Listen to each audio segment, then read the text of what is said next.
Y'all, and welcome back to my channel, Confessions of an Autism Mom. I'm Amanda, and if you are new here, welcome. Here we talk all things autism, raw and unfiltered, but full of love. You might laugh a little, you might cry a little, you just never know over here, but grab you a glass of water, tea, coffee, or even wine, and let's dive into these topics that we hear about every day pertaining to autism.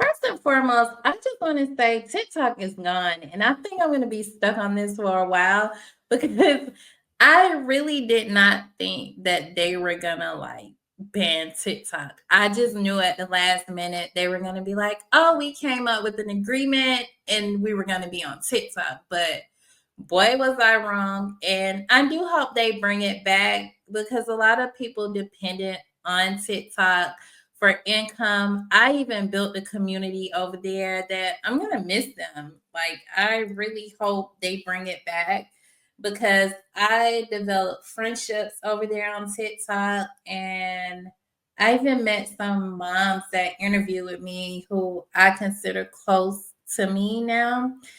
So yeah, I hope we get that back because this is very depressing. And I'm depending on TikTok for everything, like looking at other autism moms.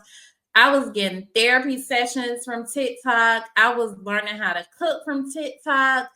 I was laughing. Like, I just really got an enjoyment out of TikTok. So I just hope they fix it. I waited till the last minute because I joined TikTok last year because I'm not really like big on social media, shocking. But I joined last year and I really enjoyed it because one of my friends told me I would receive a lot of information about autism, and a lot of parents, share their stories and their journey on it. So it's a sad day to not have TikTok. But anyways, today I wanted to come and talk to you all about the signs that I saw in my son. Now in hindsight, because the biggest sign that I saw was his regression in his speech. But now that I know way more about autism, I can basically tell you things in hindsight that I saw and I remember them. So, yeah, let's jump right on into that.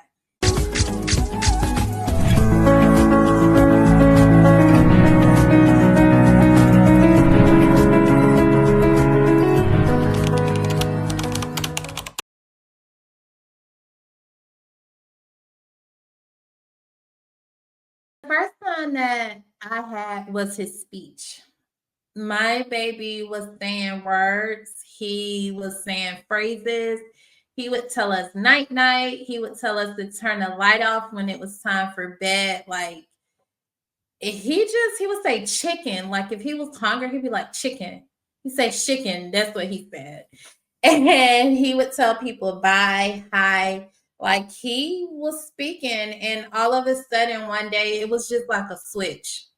Like, he was not speaking anymore. His words turned into babble, which I know now is vocal stemming, but he would just vocal stem, and I never could get him to like be quiet. Like, that was me not knowing that he was stemming, but he would just kind of like da, da, da, da, like that noise all day, all night. Like, couldn't get him to stop. And I would be like, baby, can you be quiet? Like, I would be like, Amen, please.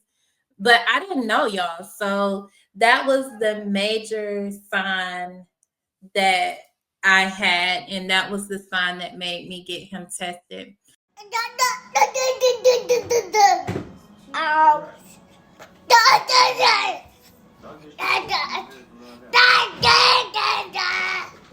The second sign that my son had that I noticed, he would spin a lot. he was a little spinner.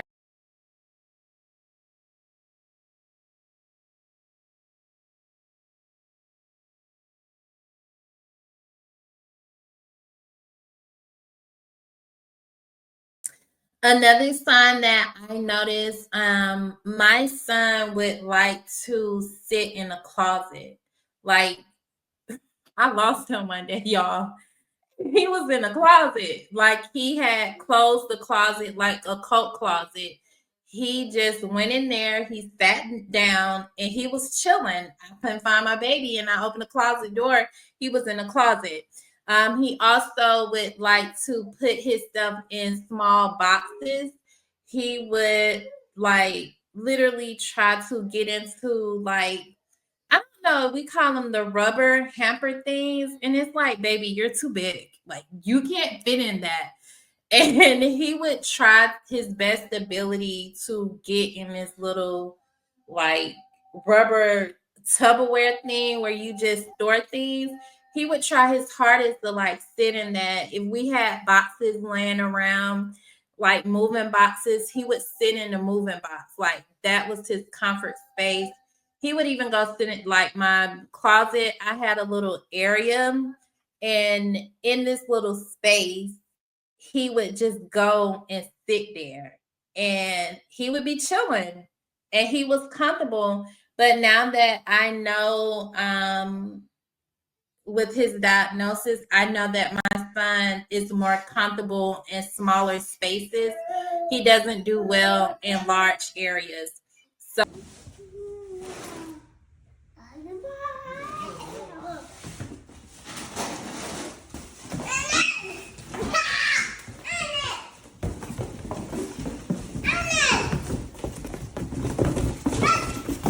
another sign was my son had an obsession at a very young age, like before 2.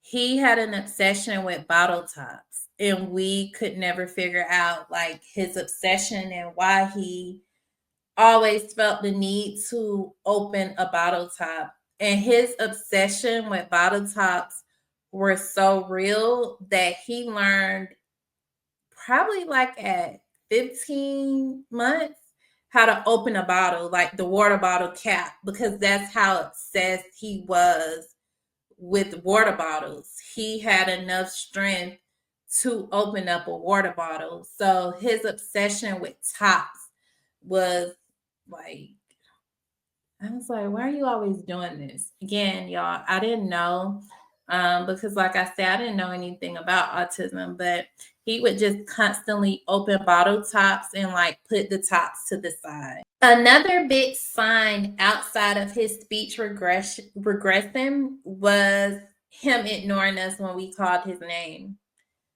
Like, I would be right in front of him. I could be standing behind him in his ear, and I could try to get his attention by calling his name, and he would not respond. Like, it was as if nobody was calling his name. Like, he did not acknowledge us. He he was just in his zone with whatever he was doing. Aiden, Aiden, Aiden, Aiden. Another sign that my son showed was routine. He required a routine, and I noticed it, but I didn't think anything of it. So, for instance, like my son has to walk a certain way in the house, and if he doesn't walk that way, he starts over. So, like, now where we live, he prefers to go down the right side of the stairs. If we go to the left side, he cries. And at our old apartment, he would like to walk on the ledge to go into the house. And if I didn't allow him to walk on that ledge, he would cry.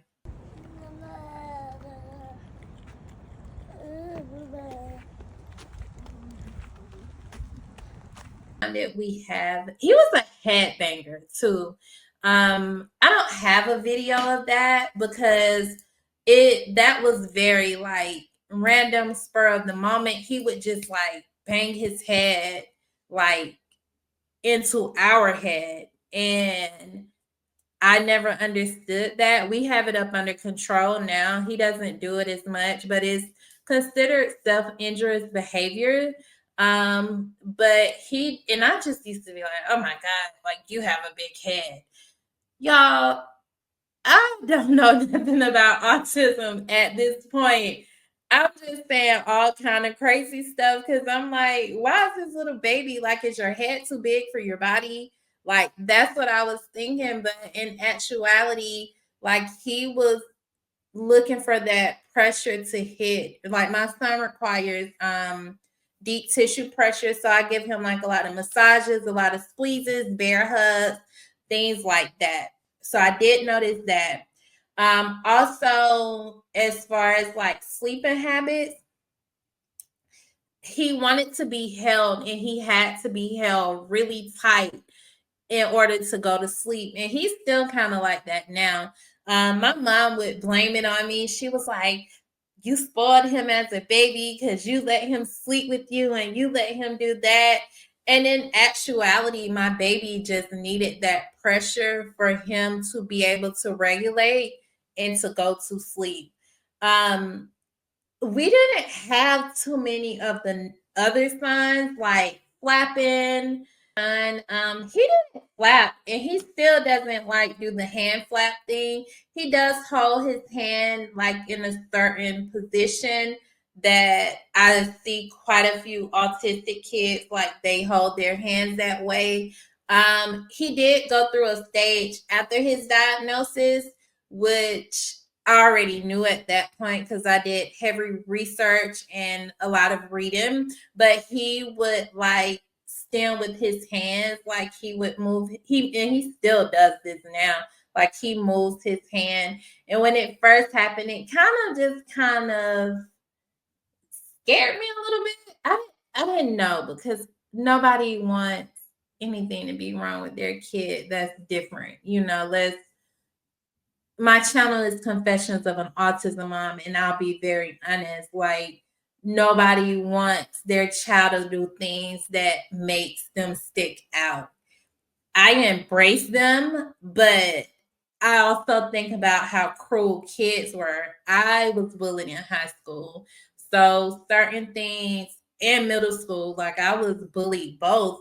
So they were cruel then. I can only imagine the things that they're saying now and the things that they're doing now. So yeah, you don't want your kids to do certain things because you don't want anybody to hurt their feelings. I was going to say one more thing, but it slipped my mind. Because it was one more sign he did that caught my attention, and I was like, yeah, whatever. And I'm not a denial mom. I just didn't know. Like, I'm thinking, like, I've seen an atypical child like flap. Like when they're excited, I've seen an atypical child flap, and they were not on the spectrum. And so you can kind of get these signs mixed up between atypical and neurotypical. But I'll be honest, I've seen atypical kids spin, and you know, it's some atypical kids that have a speech delay. So you just never know when it comes like to autism. But I think it's okay, even if your kid isn't on the spectrum, it's actually okay to go get your child tested just to be safe and sound and make sure you're not missing anything. And the most important part is that you're accepting it and that you're doing what you have to do to get your child the services that they need to help them progress properly. So yeah, those were the signs that I saw in my baby. I didn't have a video for all of them, so I do apologize. But please like, subscribe, and share this video. Make sure you all turn on your notification button so that you can get my next video. And I will see you all next time. Bye.